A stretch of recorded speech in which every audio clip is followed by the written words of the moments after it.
Science ఎప్పుడు సమాధానం కోసం వెతుకుతూనే ఉంటుంది అండ్ మన ఆలోచనకు కూడా అందని దానిని సైన్స్ చేరుకోగలదు. అయితే సైన్స్ ఎప్పుడు సమాధానం వెతుకుతూనే ఉంటుంది.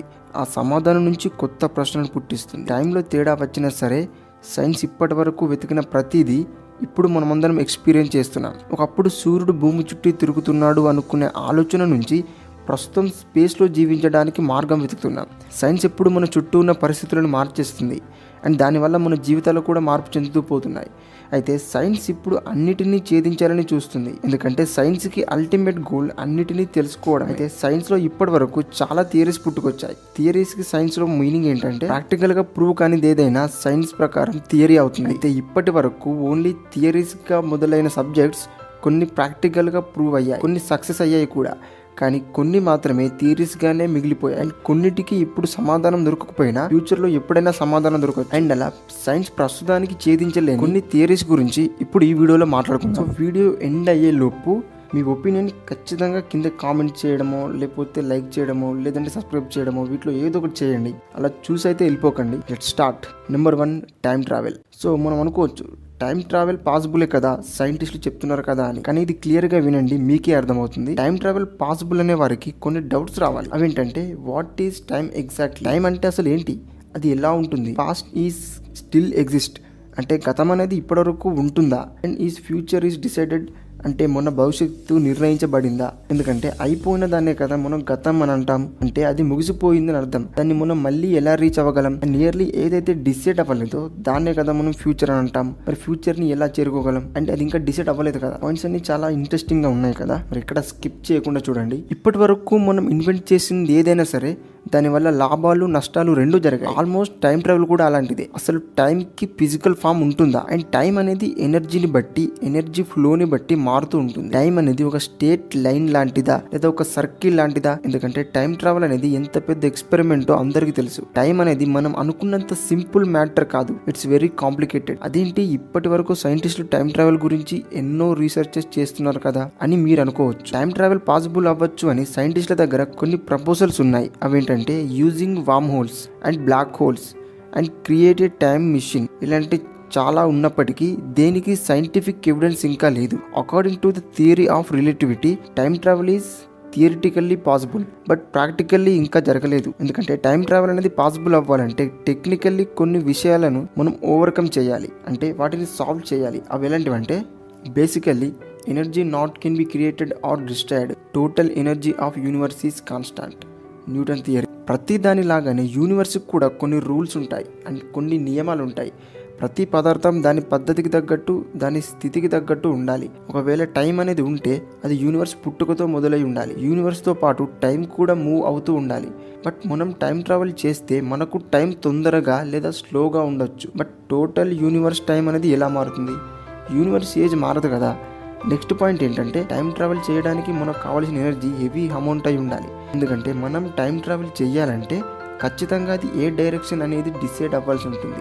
ఎందుకంటే మన డెస్టినేషన్ మారుతున్నప్పుడు మన డైరెక్షన్ కూడా ఖచ్చితంగా మారాలి కదా. టైంలో మనం ఏ చోటుకు వెళ్ళాలనేది టైం ట్రావెల్ చేయకముందే మనం డిసైడ్ అవ్వాలి. And main time travel possible అవ్వాలంటే లైట్ కన్నా స్పీడ్గా వెళ్ళాలని మాత్రమే మనకు తెలుసు. బట్ ఒకవేళ లైట్ కన్నా స్పీడ్గా ఏ పార్టికల్ అయినా మూవ్ అయితే దాని మీద ఎలాంటి ప్రభావం పడుతుందో ఇప్పటివరకు ఎవరు చెప్పలేరు. బట్ మోస్ట్లీ నన్ను అడిగితే ఈ టైం ట్రావెల్ జరగకపోతేనే మంచిదని అంటాను. ఎందుకని మీరు అనుకుంటున్నారో కింద కామెంట్ చేయండి. Number 2, ghost real are fake? Science దృష్టిలో గోస్ట్ అంటే లేదు, గోస్ట్ లేదు, ఏం లేదు, అంతా ఉట్టిదే. బట్ మన చుట్టూ ఒకసారి అబ్జర్వ్ చేయండి, గోస్ట్ ఈవిల్స్ గురించి ఎన్నో రిఫరెన్సెస్ ఉంటాయి. సో గోస్ట్ అనేది కూడా నార్మల్ మ్యాటర్ కాదు, this is also complicated. Ghost గురించి సైన్స్ ఎక్స్ప్లెనేషన్ ఇస్తున్నా ఖచ్చితంగా ఉంది లేదు అని చెప్పలేకపోతుంది అండ్ వాటి గురించి ఏ ఎవిడెన్సెస్ చూపించలేకపోతుంది. వై? బికాస్ ఫస్ట్ మనం ఒకటి గుర్తుపెట్టుకోవాలి, గోస్ట్ని సైన్స్ ఫిజికల్ ఫామ్లో వెతుకుతుందా లేక ఏదైనా సినిమాలో చూపించినట్టు అన్నోన్ ఎనర్జీ సోర్స్ లాగా వెతుకుతుందా అని. బట్ దయ్యాలు నిజమేనని కొందరు నమ్ముతున్నారు. కాలిఫోర్నియాలోని యునైటెడ్ స్టేట్స్ నుండి దాదాపు ప్రతి 5గురిలో ఒకరు వారు దయ్యాలను చూశారని అండ్ దయ్యాలు కూడా ఉన్నాయని వాళ్ళు నమ్ముతున్నారు. సైంటిస్టులు మాత్రం ఇలాంటి ఒపీనియన్స్కి కారణం ఏంటో అని చెప్పడానికి ట్రై చేస్తున్నారు. అసలు ఈ దయ్యం పుట్టేది ఎక్కడి నుంచో తెలుసా? మన బ్రెయిన్ నుంచి. మామూలుగా మన బ్రెయిన్ మనకి ఏది ఆసక్తికరంగా ఉంటుందో దాన్ని చూడడానికి ఎక్కువగా ఇష్టపడుతుంది. అయితే మనం ఎప్పుడైతే హర్రర్ స్టోరీస్ వింటామో అండ్ హర్రర్ మూవీస్ చూస్తామో అప్పుడు ఆ ఆలోచనలు ఎంత ఆసక్తిగా ఉంటాయంటే అన్నీ మన బ్రెయిన్ లోతుల్లో పాతుకుపోతాయి. ఎప్పుడైతే మనం డార్క్ ప్లేసెస్ని అండ్ డార్క్ హౌసెస్ని చూస్తామో ఆటోమేటిక్గా బ్రెయిన్ మన చుట్టూ కూడా ఏదో హారర్ ఇన్సిడెంట్ జరుగుతుంది అని సిగ్నల్స్ పంపుతుంది. దీంతో మన చుట్టూ ఏదో గోస్ట్ ఉన్నట్టు మనకు ఫీలింగ్ వస్తుంది. బట్ ఇదంతా ఓకే, కానీ కొన్ని చోట్ల మాత్రం నిజంగా ఇప్పటికీ సూపర్ న్యాచురల్ థింగ్స్ జరిగాయి. వీటిని సైన్స్ స్టడీ చేస్తుంది. పారానార్మల్ ఇన్వెస్టిగేటర్స్ వీటి మీదే వర్క్ చేస్తున్నారు. వీళ్ళకి కొన్ని ఎవిడెన్సెస్ దొరికాయి, కానీ సైంటిఫిక్ ప్రూఫ్ మాత్రం ఇంకా ఏది దొరకలేదు. అది దొరికేదాకా సైన్స్ ఎప్పటికీ గోస్ట్ ఉన్నది లేదు అని దేన్ని నమ్మదు. మరి మీరేమనుకుంటున్నారు, గోస్ట్ ఉందా లేదా? Number 3, existence of God. నాకు తెలిసి మనుషులందరికీ ఇంతకన్నా పెద్ద ఎమోషన్ ఉండదు. అసలు ఈ యూనివర్స్ ఎప్పుడు, ఎలా, ఎందుకు పుట్టింది అని సైంటిస్టులు తలగొక్కుంటుంటే కొందరు కాన్ఫిడెన్స్గా ఒకే ఒక మాట సమాధానం చెప్తారు, దేవుడు.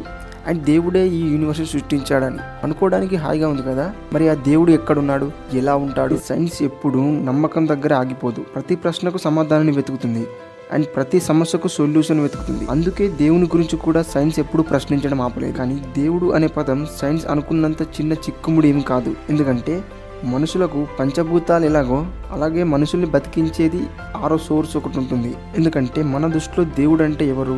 మనల్ని సృష్టించినవాడు, ఈ ప్రపంచాన్ని సృష్టించినవాడు. కానీ ఇక్కడ మెయిన్ ప్రాబ్లం ఏంటంటే మనుషులందరినీ ఒకే దేవుడు సృష్టించలేదా? మరి అంతమంది దేవుళ్ళు ఎందుకు? ప్రపంచంలో మొత్తం కొన్ని వేల రిలీజియన్స్ ఉన్నాయి. ఇంతమంది దేవుళ్ళలో మనల్ని, ఈ ప్రపంచాన్ని సృష్టించింది ఎవరు? అసలు దేవుడు ముందు పుట్టాడా లేక విశ్వం ముందు పుట్టిందా?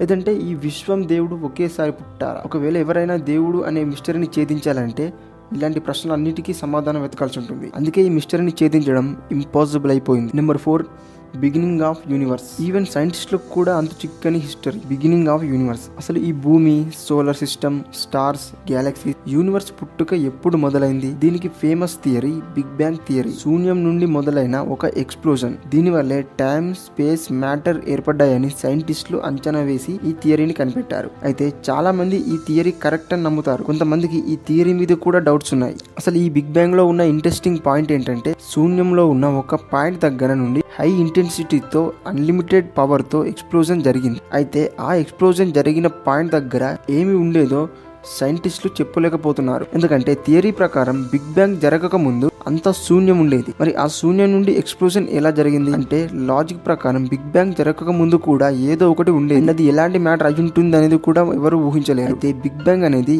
ఇంకొక యూనివర్స్ యొక్క అంతంతో మొదలై ఉంటుందా? ఇదంతా ఒక సైకిలా? బిగ్ బ్యాంగ్కి సంబంధించిన వరకు ఎలాంటి సమాధానం వచ్చినా దాని నుంచి మళ్ళీ ఒక కొత్త ప్రశ్న పుట్టుకొస్తూనే ఉంటుంది. అందుకే ఈ యూనివర్స్ అనేది అంతు చిక్కని ఒక mister. And last and final number 5, the most unique scientific theory, multi dimensional reality. అసలు ఈ మల్టీవర్స్ అంటే ఏంటి? అసలు దీని గురించి కొంతమందికి తెలియని కూడా తెలియదు. అండ్ ఎక్కువగా మార్వెల్ మూవీస్ చూసే వాళ్ళకు దీని గురించి ఐడియా ఉంటుంది. అండ్ ఈ మల్టీవర్స్ గురించి సింపుల్ గా ఎక్స్ప్లెయిన్ చేస్తాను, వినండి. ఇప్పుడు మనకు సంబంధించినంత వరకు ఒకటే భూమి, ఒకటే సూర్యుడు, ఒకటే Galaxy and okay Vishwam, one and only universe, అది మనదే. దీంతోనే సృష్టి మొదలైంది. మనకు తెలిసినంత వరకు ఒకటే యూనివర్స్ ఉంది. అంటే మనం చూస్తున్న ప్రతిదీ, ఎగ్జిస్టెన్స్ లో ఉన్న ప్రతిదీ యూనివర్స్ కిందకే వస్తుంది. ఓకే, మనకు తెలిసి ఒకే ఒక విశ్వం, అందులో మనం ఉంటున్నాం కదా. కానీ ఈ యూనివర్స్ కాకుండా మనకు తెలియని చోట ఇన్ఫినిటీ నెంబర్ ఆఫ్ యూనివర్సెస్ ఉంటే దాన్నే మల్టీవర్స్ అంటారు. అర్థం కాకపోతే మళ్ళీ చూడండి. అసలు ఈ మల్టీవర్స్ అనేది ఎంత పెద్ద చిక్కుముడి అనేది ఎవరు ఊహించలేరు. మల్టీవర్స్ అనేది ఒక చీకటి గదిలో ఉన్న టార్చ్ లాంటిది. ఎందుకంటే ఆ గదిలో ఉన్న టార్చ్ వెలిగేంత వరకు అది అక్కడ ఉన్నా కానీ అది ఉన్నదన్న విషయం మనకు తెలియదు. ఎగ్జాక్ట్లీ మల్టీవర్స్ కూడా అలాంటిది. బట్ మల్టీవర్స్ నిజంగా ఉందని కొందరు సైంటిస్టులు చెప్తున్నారు. మన పురాణాల్లో కూడా మల్టీవర్స్కి కొన్ని రిఫరెన్సెస్ కూడా ఉన్నాయి. దేవుడు ఒకే ప్రపంచాన్ని, ఒకే భూమిని సృష్టించడని మనందరం అనుకుంటాం. కానీ దేవుడు శరీరం నుండి అంతులేని లోకాలన్నీ పుడతాయని అండ్ అంతమవుతాయని కొన్ని దేవునికి సంబంధించిన గ్రంథాలలో ఇప్పటికీ ఉంది. అండ్ మెయిన్లీ సైన్స్లో ఇప్పుడిప్పుడే మల్టీవర్స్ థియరీ ఇంట్రడ్యూస్ అయింది. బట్ అన్ని రోజుల ముందు ఇలాంటి పుస్తకాలను రాసిన వాళ్ళు మల్టీవర్స్ గురించి అసలు ఎలా ఆలోచించగలిగారు? అసలు ఈ మల్టీవర్స్ కాన్సెప్ట్ అనేది ఎంత లోతనేదో మనం అర్థం చేసుకున్న దాన్ని బట్టి ఉంటుంది. ఎందుకంటే మల్టీవర్స్ అనేది అద్దంలో ప్రతిబింబం లాంటిది. ఎందుకంటే ప్రతిబింబం అచ్చం మొనలానే ఉంటుంది. రెండు ఎదురెదురు అద్దాల్లో అంతులేనన్ని ప్రతిబింబాలు ఉంటాయి. వాటిని మనం చూడగలం. అలాగని అవి నిజంగా ఉన్నాయా అంటే అవన్నీ ప్రతిబింబాలు మాత్రమే. అలాగే మల్టీవర్స్ కూడా విశ్వాల ప్రతిబింబం లాంటిది. అవన్నీ నిజమా అంటే చెప్పలేము, కానీ ఉన్నాయి అనేది కొందరి నమ్మకం. So these hour topics friends. వీటిలో ఏది అంత చిక్కని మిస్టరీ అని మీరు అనుకుంటున్నారో కింద ఖచ్చితంగా కామెంట్ చేయండి. అండ్ అలాగే ఈ వీడియో మీకు కొంచెమైనా ఇంట్రెస్టింగ్గా నచ్చినట్టు అనిపిస్తే లైక్ చేయండి. నన్ను సపోర్ట్ చేయాలనుకుంటే ఛానల్ని సబ్స్క్రైబ్ చేసుకొని బెల్ ఐకాన్ ఆన్లో పెట్టుకోండి. And see you in the next video. Thanks for watching.